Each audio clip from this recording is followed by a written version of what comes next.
Do women truly want men to lead, or do they want to control how he leads? Most women want women out of men because that's what they relate to the best. Wait, Most men want men out of women Wait. because that's what they relate to the best. Unfortunately, most women that are unaware or entitled women, the way that they want their men to show up is how they would want them to show up because they haven't released control because they're actually still very much inside of their masculine.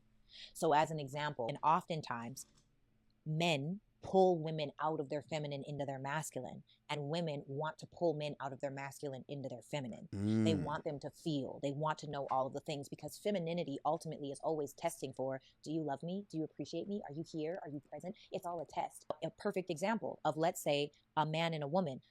Femininity does not keep track of anything. Femininity very much lives in the now. Masculinity lives based off of the track, right? What has been said or done in the past. So as an example, let's say that a man wants to lead and he's been doing a perfect job at leading. But the moment that he's not able to do that, she's like, oh my God, does he love me? Am I safe? What's going to happen? What's going on? We're disconnected. All of these things are happening because she feels the now. Whereas he is very much like, I've been paying every bill. I've been showing up powerfully, but something happened and now there's a change. Look at my track record. And so what happens is he gets upset with her because he's like, don't you see all the stuff that I've done in the past? Instead of meeting her where she's at.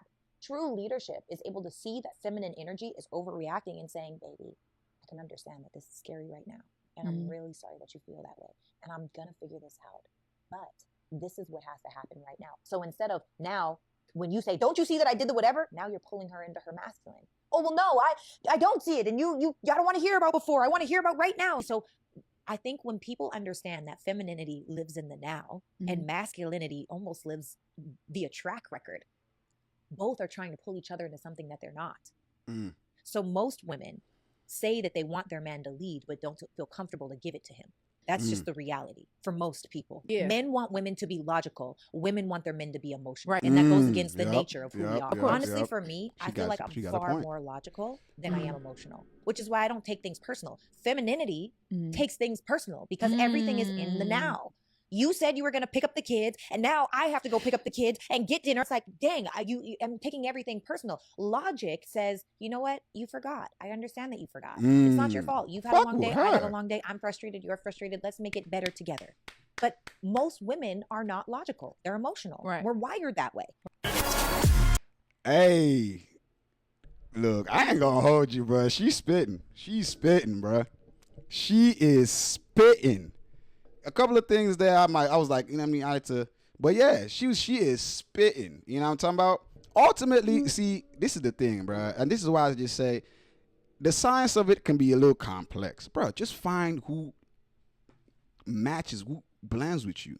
Be yourself, and you're going to come across a person that is themselves as well, and you're just naturally like each other, right? That's the simplest way I could give it to you, because one thing I know for sure in this world, all this shit she said, which is true, that you can do all that and still run into the wrong person or still end up breaking. Because the first rule of reality, once you were born, the very first rule that happened once you were born, this is the first thing you have to accept in this life, is that nothing is permanent. Everything is temporary. The second rule is that there's no expiration date written on any of these things, meaning you don't know exactly when it's going to be gone, but you know it's going to be gone. So what can you do? Enjoy it while you have it.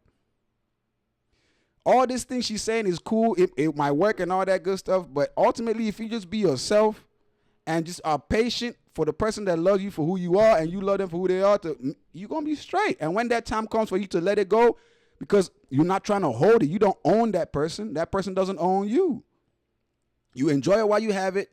And if that spark ever dies out peacefully, nicely, you'll move on.